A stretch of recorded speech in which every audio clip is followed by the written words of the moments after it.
respected teachers and all of you. Assalamu alaikum. Wa alaikum assalam.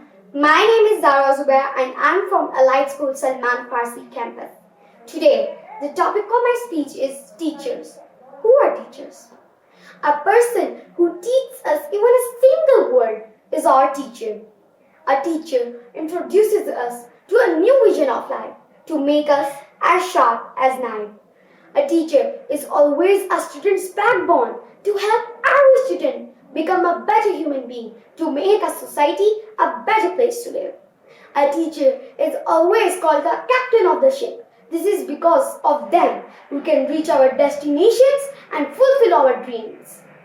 Teaching is the mother of all professions.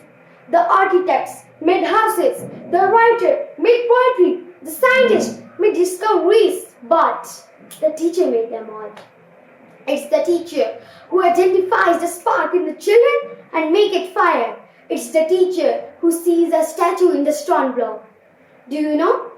A lawyer's mistake is lost in records. A doctor's mistake is buried in the graveyard.